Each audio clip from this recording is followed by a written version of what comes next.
Hi, everyone, and welcome to today's event titled What is Fannie Mae Up To? My name is Shyla Campbell. I am the Secretary for the Hawaii REBI chapter.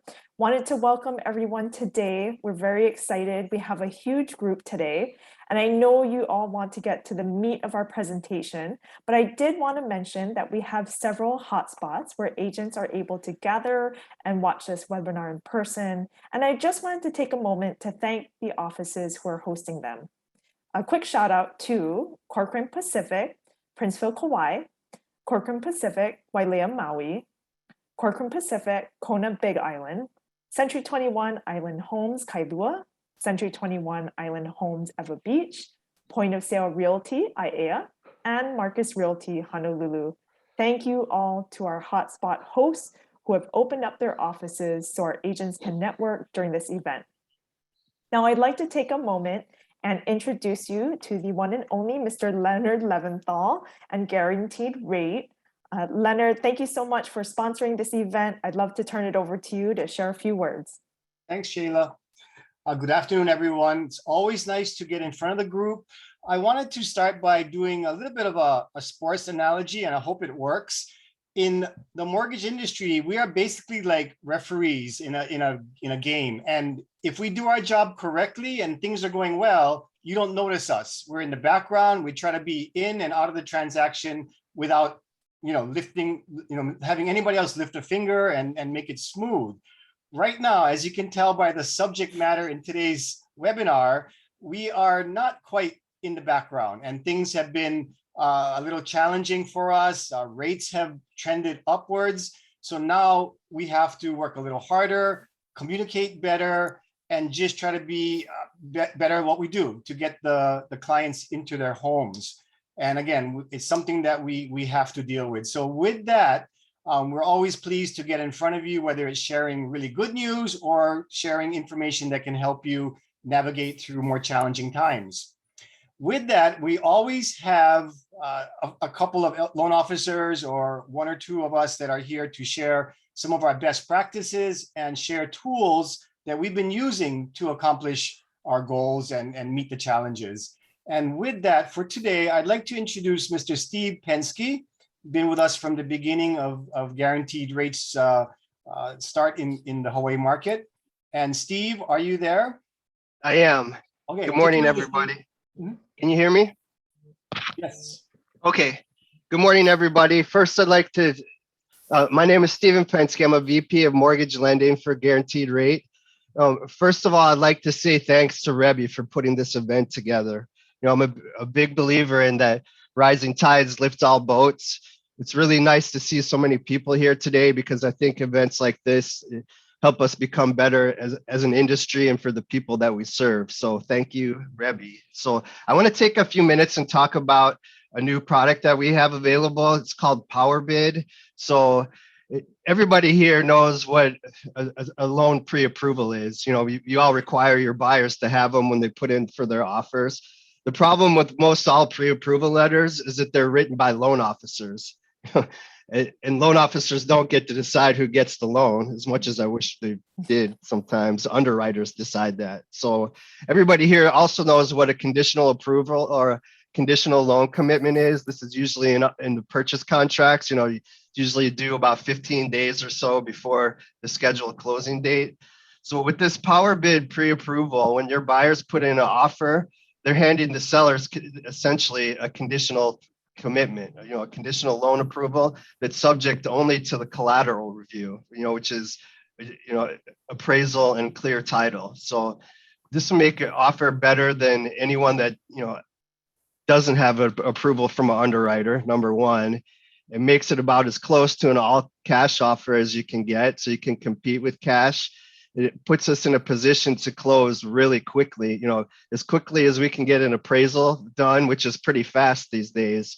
We can, be cleared to close. So if it's important for the sellers for a fast closing, this gives you a really big leg up. And the most important part about this is it eliminates the stress, right? Since any of the potential landmines that pop up in a loan, and there's plenty of them, tax returns, employment verification, fraud alerts, there's all kinds of things that can pop up. It's better to handle them up front than when you're trying to get to the closing table. So if you're someone that thrives on stress and uncertainty, this is not for you, right? For the rest of you, have your buyers go to, rate.com, Stephen Pence, so they can complete the digital mortgage application. It takes about 10 or 15 minutes. Once the application is complete, the buyers will get a checklist, which they can upload directly through the digital mortgage. We can get that to the underwriter in about a day. We can get the pre-approval and from the underwriter and the commitment to the land ready to submit with your offer. So real quickly, I do want to talk about condo financing. You're going to hear from two top experts on condo financing. So I'm going to do a shameless plug for Guaranteed Rate. We're way ahead of the curve when it comes to condo financing, and specifically on these new rule changes. We have a ton of local knowledge. I've been doing condo loans here for over 20 years. One of our presenters today, Anders Hostelley, works for us. He has just about as much institutional knowledge on condo financing in Hawaii as anybody. Also we have a team of condo professionals. One of the good things about working for a big company is we have experts on everything. We have a room full of experts that process about 1,000 condo approvals a month, right? So check with us on your condo listings first. We can help get any agency approval. We can also help identify what types of financing, VA, et cetera. It's available for each condo project. Finally, I did put together a cheat sheet. Sorry, it's my email address here on the screen.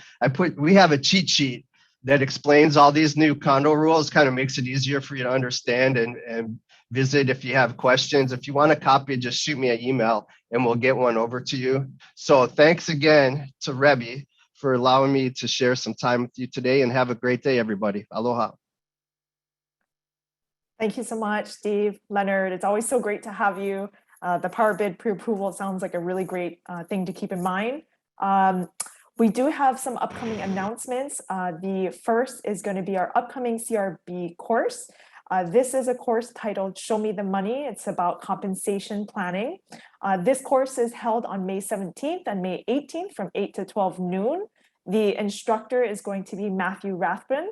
Matthew had taught a class earlier this year. He's an excellent speaker. If you haven't heard him speak, this is a great opportunity to do so.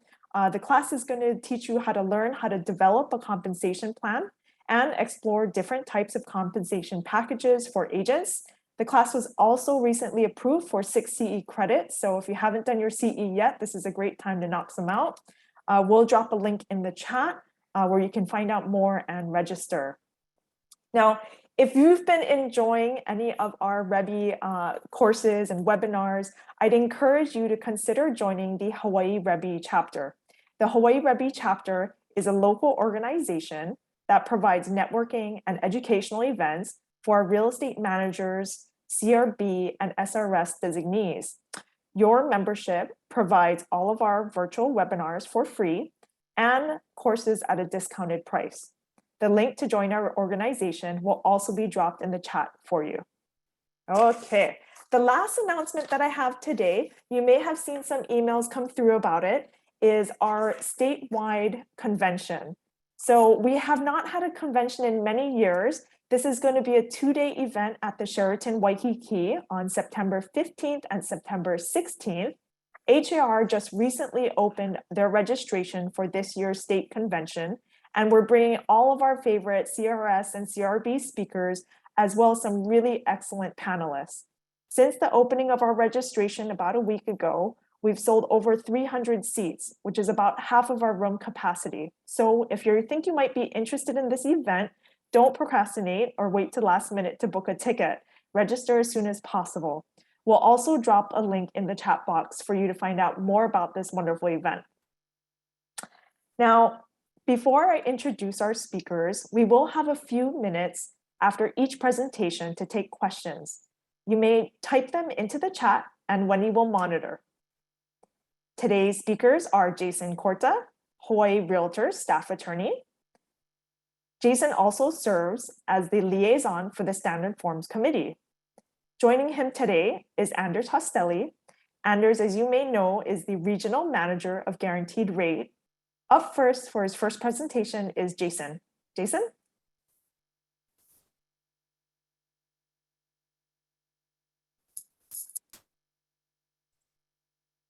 Oh, Jason, I think you're muted.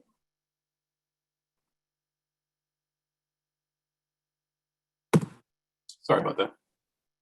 Okay.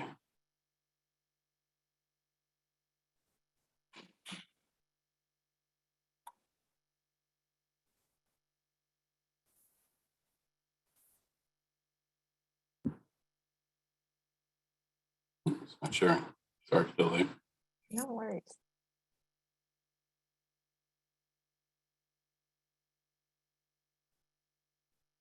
There it goes.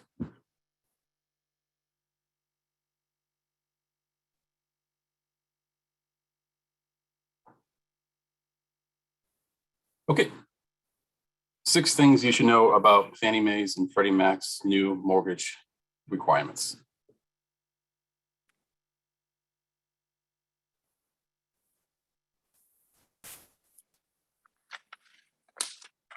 So I organized this presentation around 6 questions, as you can probably tell from the title. The first is, why did Fannie and Freddie issue new mortgage purchasing rules? Are the new rules permanent? What kind of mortgage transactions are subject to the new rules? What additional information do the new rules require? Where you can find that additional information? And what liability there may be in providing or not providing that additional information. All right. First question. Why did Fannie and Freddie issue the new rules? On June 24th of last year, the Champlain South Tower in Surfside, Florida collapsed.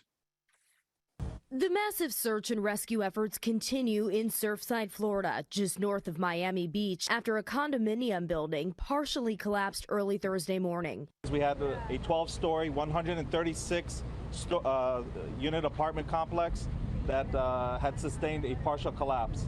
The northeast corridor of the apartment had collapsed, approximately 55 apartment units. They are in search and rescue mode. They are trying to identify survivors. I know they have made contact with some, and they're doing everything they can to save lives.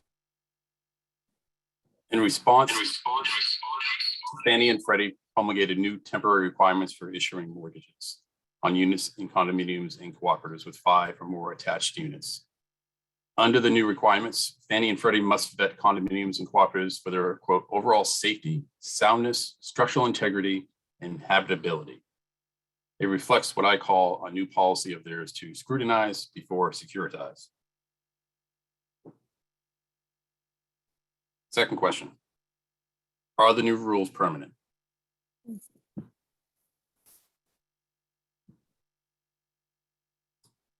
Fannie and Freddie describe their new rules as temporary, but you should prepare for them becoming permanent or at least long-term. The underlying cause for the new rules persists. The structural integrity of condominiums and cooperatives throughout the country remains poor and might actually be on the decline. Well, how's this for a headache? Residents of a North Miami Beach condo complex packing up their things, heading out. An investigation revealed the building was structurally unsound and an evacuation was ordered. Yeah, this morning, those residents back for one last time, packing up as much as they can before having to get out for good. Here we go again, right? NBC6's Julia Bagg live in North Miami Beach with the very latest on this evacuation in this case, Julia. That news report was taken from this month. There are still buildings that are collapsing for similar reasons. So it's unlikely that Fannie or Freddie will change their rules anytime soon, since the rules are because of their concern about the habitability and structural integrity of these buildings. Which is to say that we believe that you should begin now to adapt to these new rules, and failures to do so may really result in failed financing or diminished property values. All right, third question. What kind of mortgage transaction is subject to the new rules?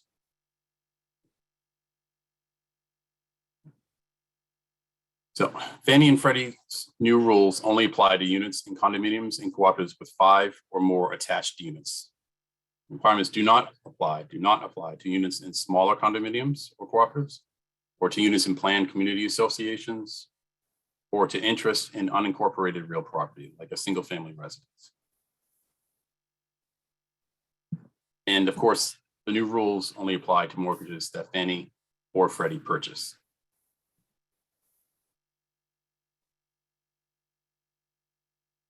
But that last point is a bit of a stickler, because Fannie and Freddie, as you probably know, are mortgage industry behemoths. They hold half of all residential mortgages and therefore directly determine eligibility for half of all residential mortgages.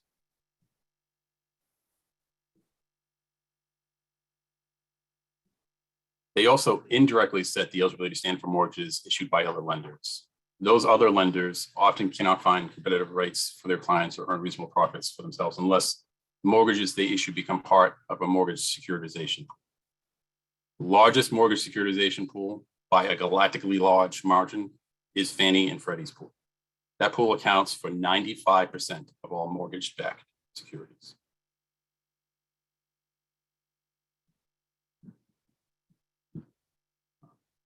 It should be unsurprising, therefore, that most private lenders issue mortgages with the intent to later sell those mortgages to Fannie or Freddie.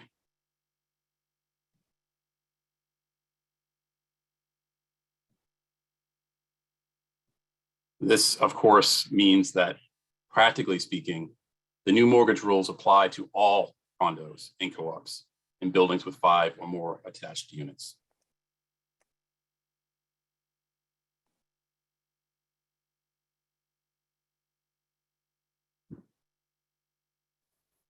That housing cross-section I just described is tremendous. Condominiums house 1/3 of Hawaii's population, and together with cooperatives, account for 2 of the 3 of our fastest growing housing segments. So Fannie's and Freddie's new rules are quite important, and it would behoove us to know and understand them. Which brings us to our next question. What additional information do Fannie and Freddie need? When answering that question, it's important to remember that the new rules are traceable to the Champlain South Tower collapse. That is what Fannie and Freddie aim to prevent. So Fannie and Freddie's new rules require information on all deficiencies that affect a subject unit's or its building's, quote, overall safety, soundness, structural integrity, or habitability. Fannie and Freddie specifically require information relating to, as you'll see in the bullets there, significant deferred maintenance and critical repairs. Significant is important. I'll get to that in a moment. They also require certain information relating to a condominiums, associations, or cooperative corporations, special assessments and reserves, on the theory, presumably, that either or both of which may manifest in overall safety, soundness, structural integrity, or habitability deficiency, or indicate an inability to correct such a deficiency.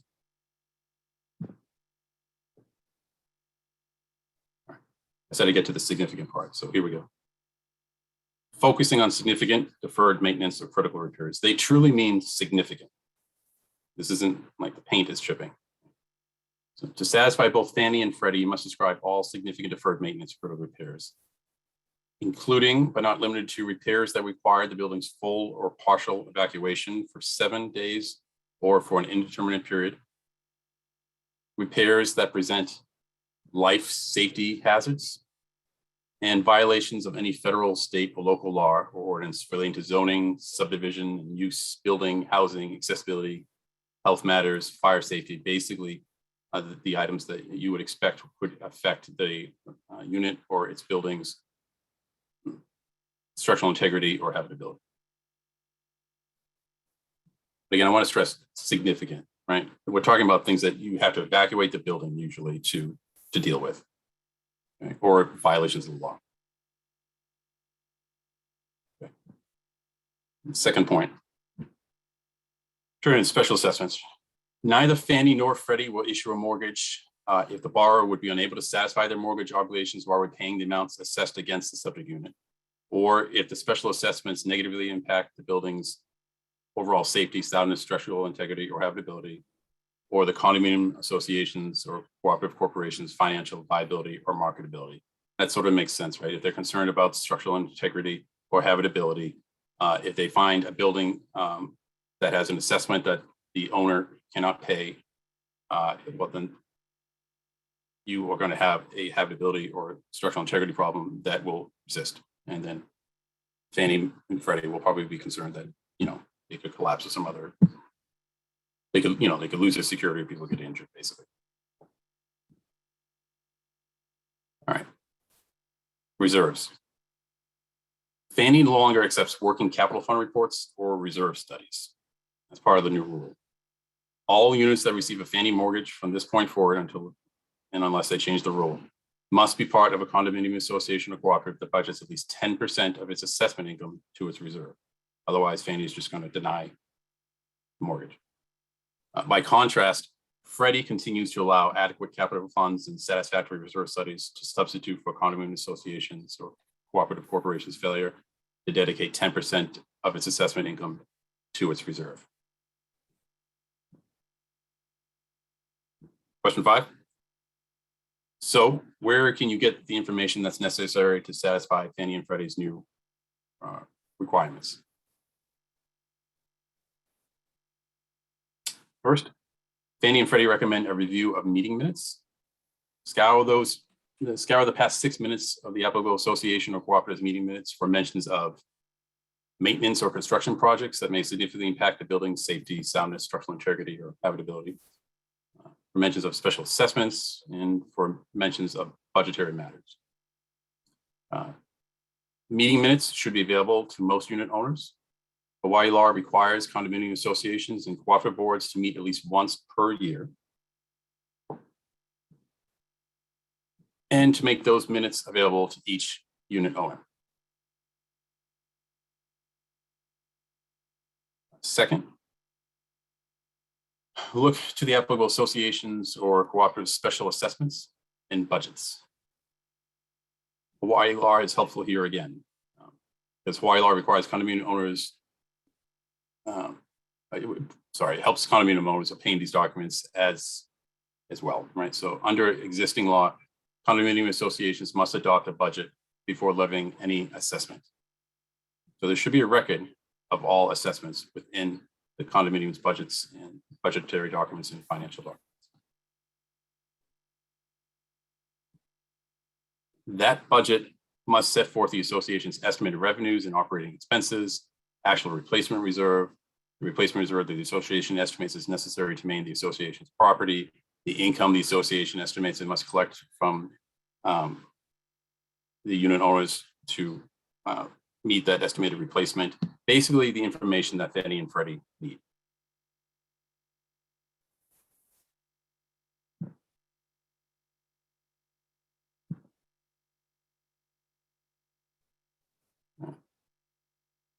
And the condominium board must distribute those budgets to the association unit owners each year.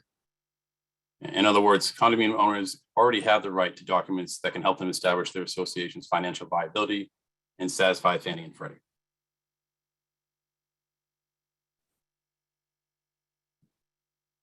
Like condominium associations, which must keep and maintain budgetary documents, cooperative corporations must maintain certain books, records, and accounts. Hawaii law requires cooperative corporations to keep and maintain, quote, accurate and complete books and records of account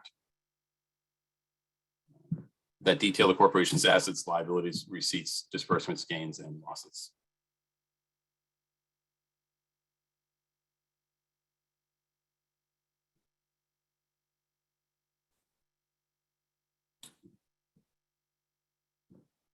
Hawaii also requires cooperative corporations to keep and maintain their meeting minutes, insurance policies, contracts, invoices, and any document regarding a delinquency to the corporation of 90 or more days.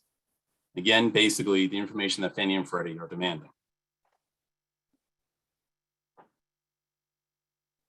Like condo unit owners, co-op unit owners have a right to these budgetary, financial, legal, insurance, and other documents. They have a right to the information and documentation that Fannie and Freddie now require.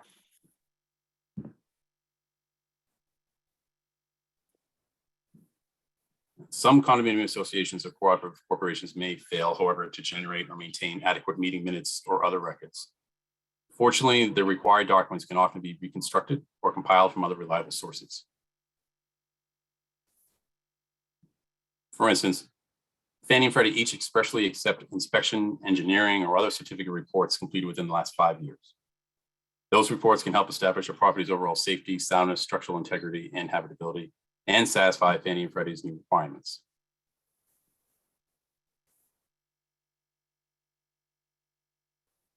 But you may also want to consult contemporary business records. So I'm talking about bank records, vendor receipts, managing agent records, or public accountant records. You could also consider looking for recorded liens, lien against the unit or lien against the building. And for a new condominium, its developer's public report may be particularly fruitful. Fannie Mae describes the review of a certification report as a, quote, best practice. And this report, like the other documents I described above, can help establish a property's overall safety, soundness, structural integrity, and habitability. Indeed, developer reports are replete with information that could satisfy Fannie and Freddie's new requirements. For instance, a condo developer's public report must include a declaration that the project is in compliance with all county zoning and building ordinances and codes, as well as any other facts, documents, or information that would have a material impact on the value of a unit. That obviously could help establish the property, could help us, it does not violate any federal, state, or local law or ordinance relating to zoning, subdivision, this thing that Fannie and Freddie is looking for. So again, the information that they want may already be available to you by right.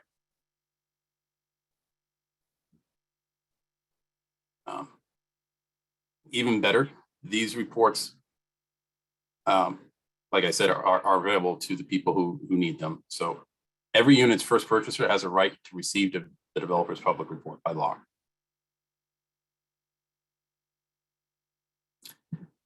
And the developer must amend their public reports with new information until such time as the developer has sold all the units in the project. So the reports are, at least in theory, current.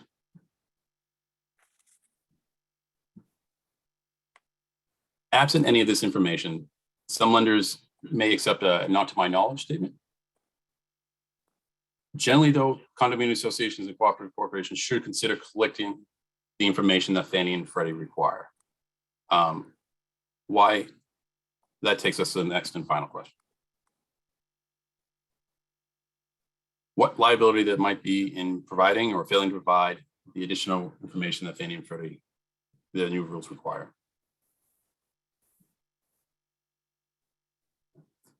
In most instances, the danger is in not providing the additional information.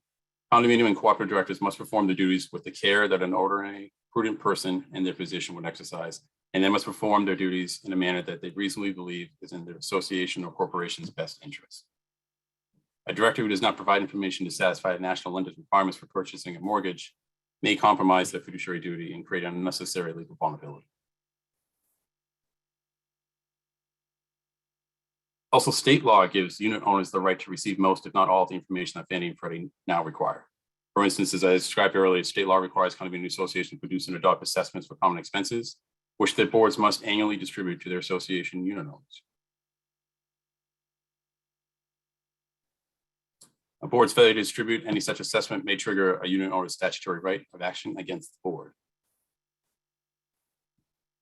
Furthermore, state law requires condominium associations to, quote, keep financial and other records sufficiently detailed to enable them to comply with requests for information and disclosures related to the resale of their units.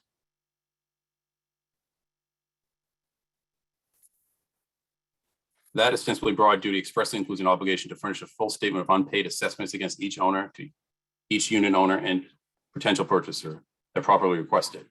Failing it to comply with that statute or refusing to provide documentation in response to a reasonable request relating to a unit's sale may expose a director, their board, or their building to an unnecessary liability.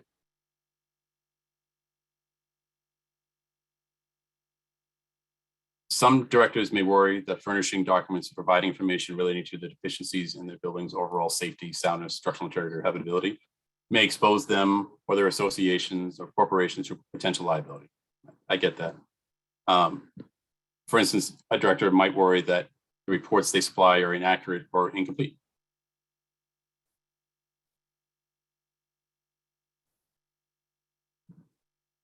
But state law protects condominiums, condominium and cooperative directors who reasonably rely on their associations or cooperatives' information, opinion, report, or statement.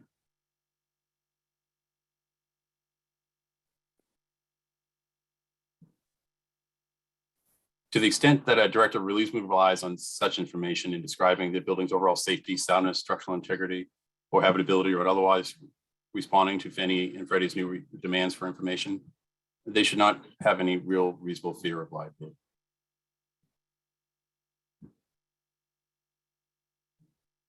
This is what I call super protection for directors who don't receive enumeration. Condo directors who don't receive enumeration for their duties are particularly well insulated from liability. Not only are they immune to liability for conduct arising from their reasonable reliance on their association's information or documents like I described above, but they're also immune to liability for information and documents that they personally produce independently of anyone else in the organization, absent their gross negligence. So we reached the end. I just thought I'd put together one last slide with some information, some review information. I thought these were the important takeaways. One, the new rules apply to condos and co-ops with 5 or more attached units, nothing else. The new rules want information and documents that relate to a building or a unit's overall safety, soundness, structural integrity, and habitability. Specifically, they demand information related to significant deferred maintenance or critical repairs, special assessments, particularly with regard to showing the ability of people to pay the mortgage and special assessments simultaneously, financial viability or marketability of the property, or that threaten overall safety, soundness, and structural integrity of, or habitability of the property. They also specifically require reserves. I mean, they have specific provisions for reserves. Freddie's policy hasn't changed, the rules haven't changed, but Fannie's has. Fannie now will refuse to give a loan unless the building devotes 10% of its assessment income to the reserve.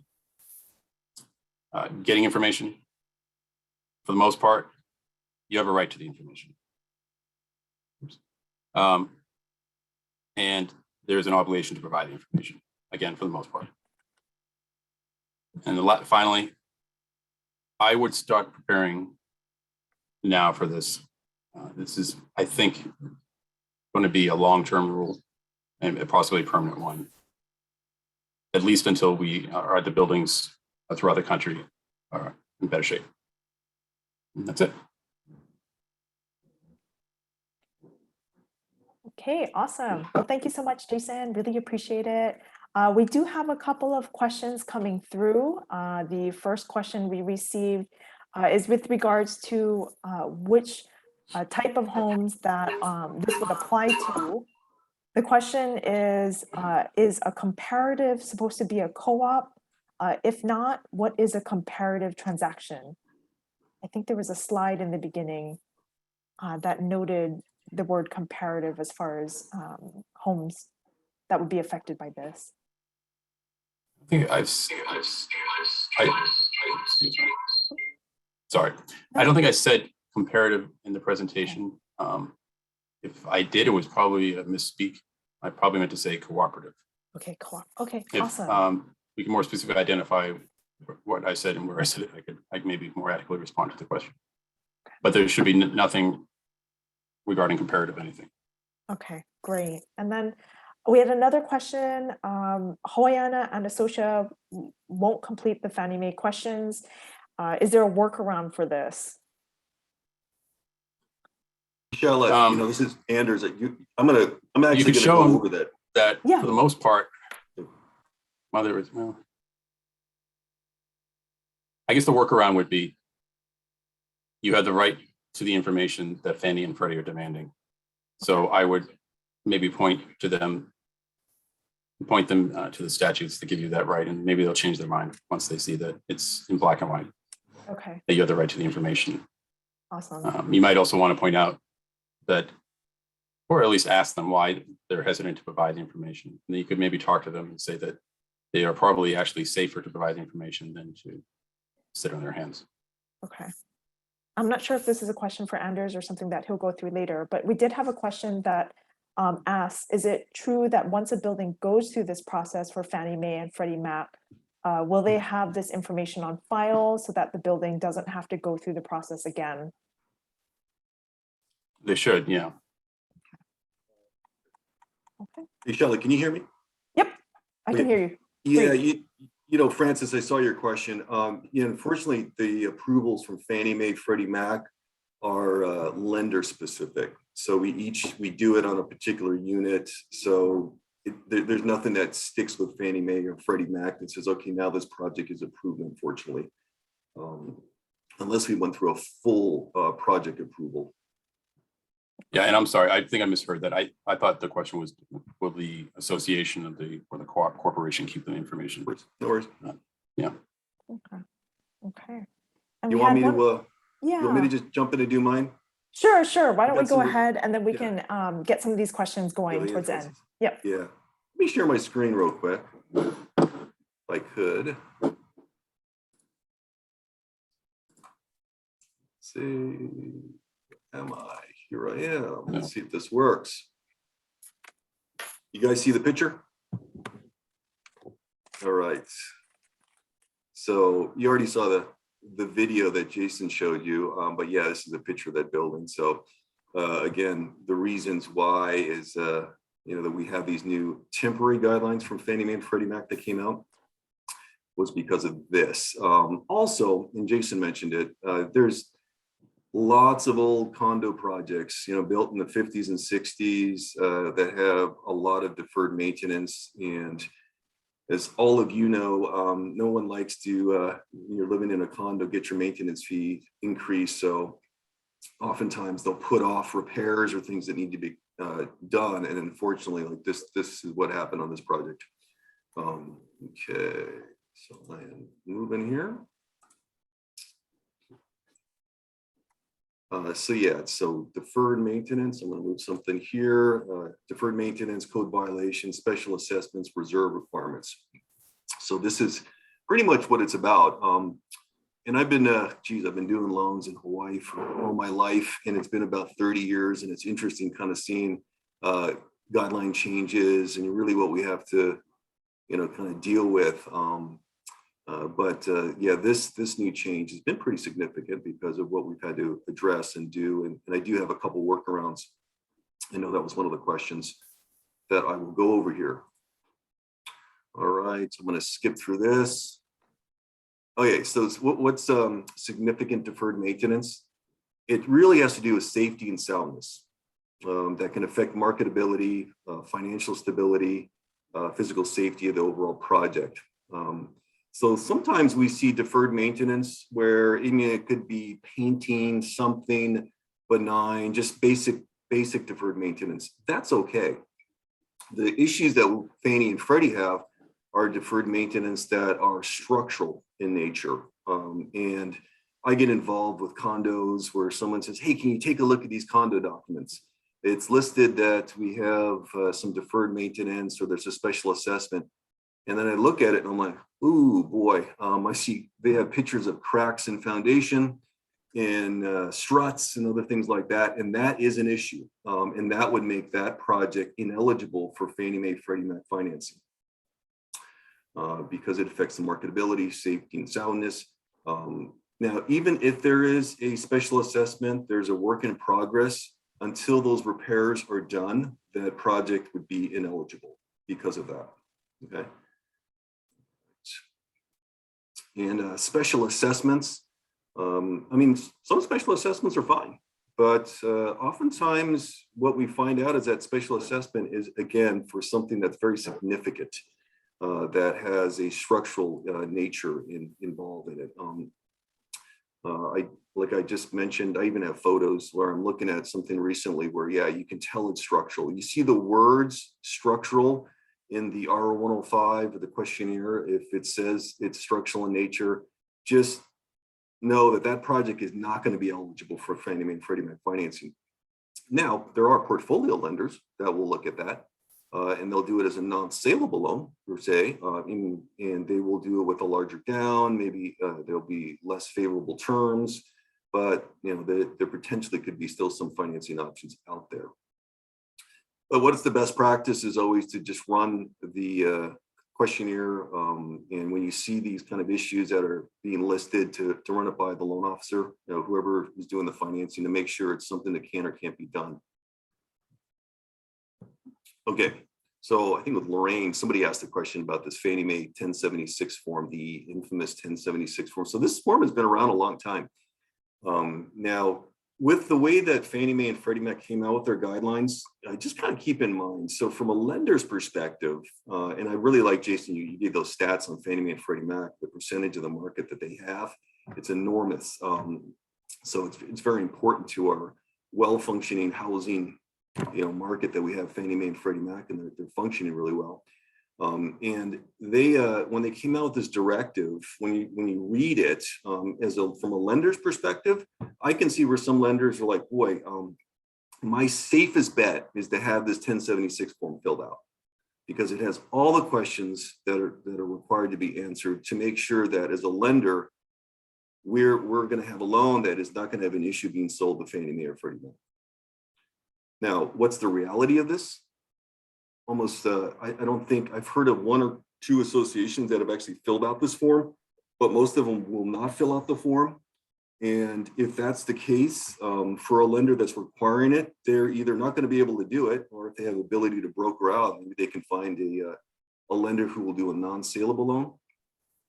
But of course, if I put this bullet point here, if it's a portfolio loan, then you may have, again, financing options may not be as favorable as a saleable loan. You may not be able to do as a small of a down payment. Your borrower is just going to have to look at what they can or can't do from a financing perspective. Now, there are some lenders who will kind of drill down on this. Instead of getting that 1076 form and or trying to get it, what are the really important items that we're looking at? And it's basically, it kind of boils down to these questions here. Are there any pending or active special assessments?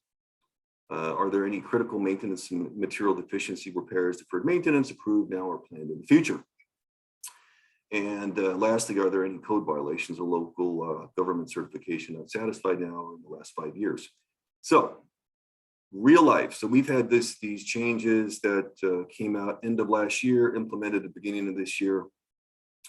And I've seen many associations, they'll answer these questions. I really like, Jason, how you talked about the liability. It's actually more of a liability if they don't answer these questions, because we've run into the situations where they don't want to answer the questions. And we'll go back and forth, and then someone will finally go, well, no, almost, I would say the majority of the time it's no, no, and no.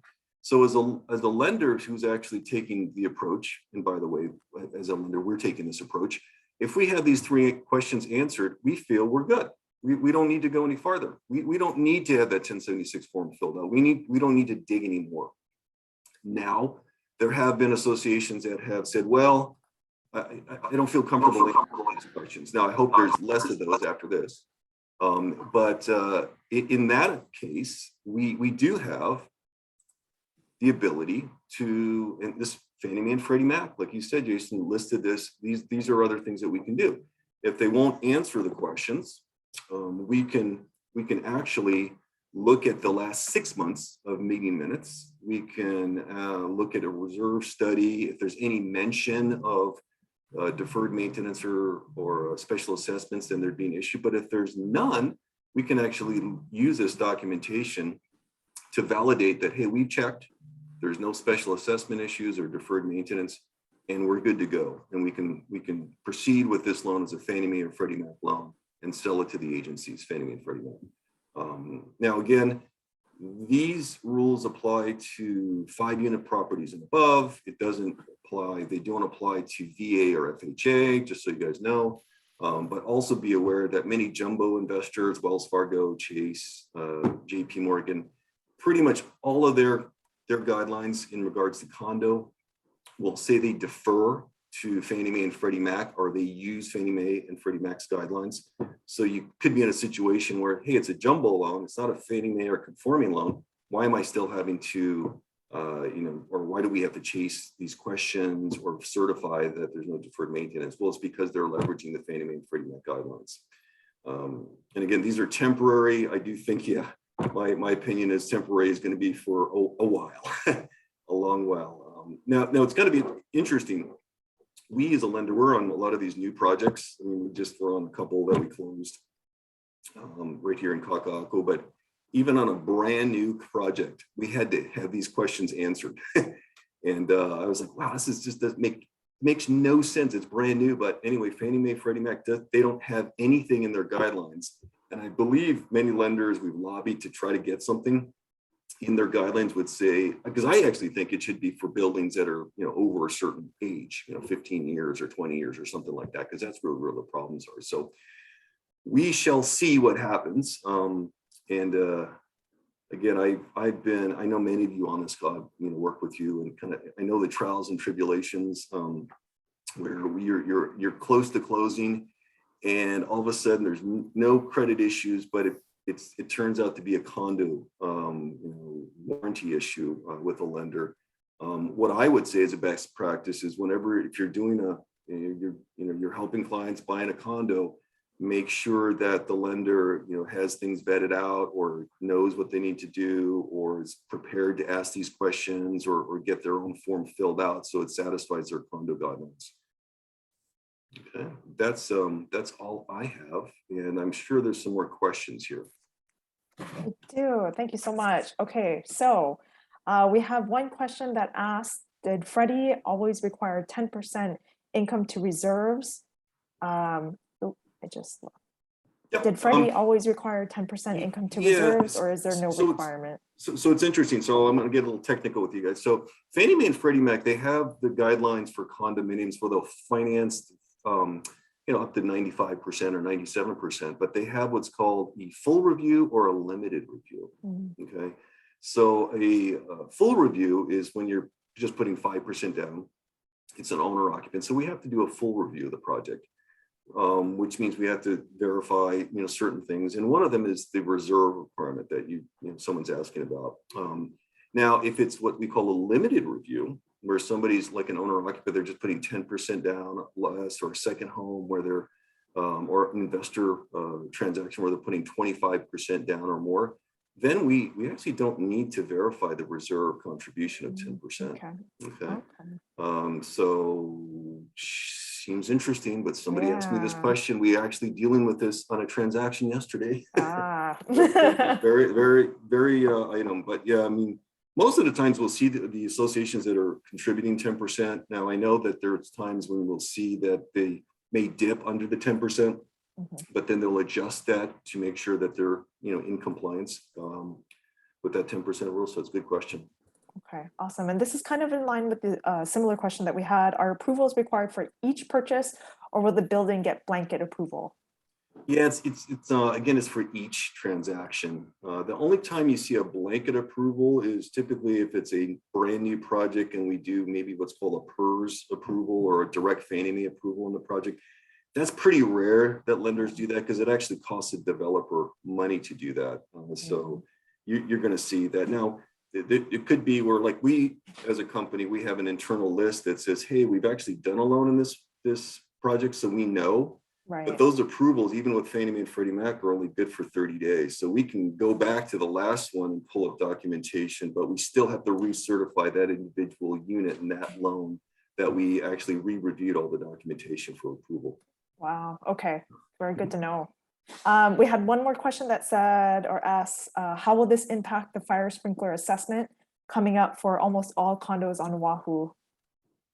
Yeah, it's another, I like that you asked that question. So it's really going to depend, if it says, okay, it's a code violation, then, what is being done from a study to rectify that. But yeah, we could have issues where some of these projects that obviously don't have their sprinkler system in and they don't meet the code, that they may end up being or ineligible for Fannie Mae or Freddie Mac financing. It could have, yeah. Okay. Excellent. And I think you touched on this, but are VA or FHA going to require these disclosures as well? To this point, no, and I don't think they will. But you never know. I mean, like for instance, FHA like 12 years ago did a big overhaul of the way that they did project approvals. Where you have to, an approval for a particular building is only good for a couple of years, where it used to be good forever, like VA. Yeah. Unless for some reason it gets pulled up. But yeah, right now FHA and VA do not require it. Okay. One other question we had was, are you saying that if an association answers those 3 questions, and best case scenario that the answers are no, that filling out the form 1076 will not be required? That's affirmative. That's correct. Yeah, for us. Now, for another you, yeah. lender, there may be another lender that would just take the route again of saying, hey, I need this 1076 form filled out. Okay. But I expect, and I think other lenders are taking our approach where, look, let's just get these questions answered. Now, even if one of those questions is answered yes, that doesn't mean that that project is going to be deemed ineligible. It means we just have to dig deeper and get the documentation and information on why, what the details are for that question that was answered yes. But again, if it's structural in nature, anything structural, or it's not going to be eligible. That's yeah. Okay, very good. And this one may be more for Jason, I'm not sure, but the question we had is there a liaison with HBR that can work with the management companies like Hawaiiana to help make this request or process a little easier? I wish I could say yes to that, but unfortunately, the answer is a no. And the reason why is we can't provide legal advice to any of our members or in the conduct of any of our members' business activities. One of the reasons why is that by providing help for one member, it's because it's a buy-sell thing usually, then we could be on the opposite side of another member's interest. Right. So there's just sort of a blanket policy against. Yeah, I'm sorry, but yeah. No worries. Okay, so we also had another question asking. Jason mentioned that the word Jason mentioned the word significant when going over structural issues that will pose a problem for lending. As I understood it, significant would be if occupants have to be removed for a period of time while repairs are in place. What if the RR 105C says the assessment is for structural repairs, but the repairs are being done without any relocation of occupants? Yeah, I mean, I've seen this already, and even though it's like in progress, if it still says structural and it's not complete, it's going to be an issue. Okay. It doesn't necessarily have to mean that people have to leave the units, but I know that's definitely, if that's the case, there's an issue, right? Right. Yeah, but I think Jason, you would probably agree. Yeah, it just depends. We've got to look at it. We got to like dig in it. Because I've seen somewhere it's like, okay, wait a minute, let me get some more information on this. Or it's windows in a project that have been an issue for a long time, but now they're doing a special assessment. They're doing something. I'm like, okay, if we can get an engineer's report, can we get some more documentation that would show that it's being addressed? Yes. Right. Then it may be okay. Awesome. Okay. And we do have a clarification asking, what is the definition of 5 attached units? So for example, are townhome communities that are standalone 4 per building included in this? Yeah, that would be a project that is over 5 units. So the typical, when we talk about for Fannie Mae and Freddie Mac, when they define a 2 to 4 unit, it's your site CPR, or somebody condominiumized it, a lot and put two units there, or up to 4 units. And that's really the definition that they have for, like a single family 2 to 4, and then above 2 to 4, then it becomes a multi-unit project. Okay. Another question we have is, what if the RR 105C says it's for upgrades to amenities and there is an assessment? My opinion, that would be no issue at all. I mean, that's not a problem.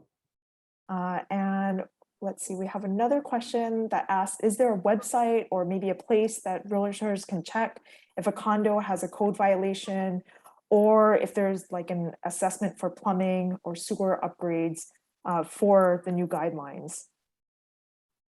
Or maybe what's the best place to check, really? Don't know of any. Yeah. I'm sorry, I'm not aware of any either, actually. Yeah. And last question is, are you seeing many buildings here not pass the test? Oh, I like that. I would tell you that we've closed many condo units since the beginning of the year, and we haven't, not that I know of, that we've run into an issue where we couldn't, get through or get these, not get these at least questions answered, or been able to determine by looking at the board minutes and financials that there is no issue with deferred maintenance. Okay. Yeah. Okay. Well, great. I just wanted to thank you guys so much for all of your time and input. This is something that really affects so many transactions that are in progress and about to happen. So it's great to be prepared for that. This concludes our presentation for today. I just want to thank our sponsor, Guaranteed Rate, for being so supportive of our Hawaii REBI chapter events, and for Jason for stepping in as well and shedding some light on this topic. Thank you also to our hotspots who have graciously opened your offices for today's events. We thank you for your participation and have a great day. Thank you.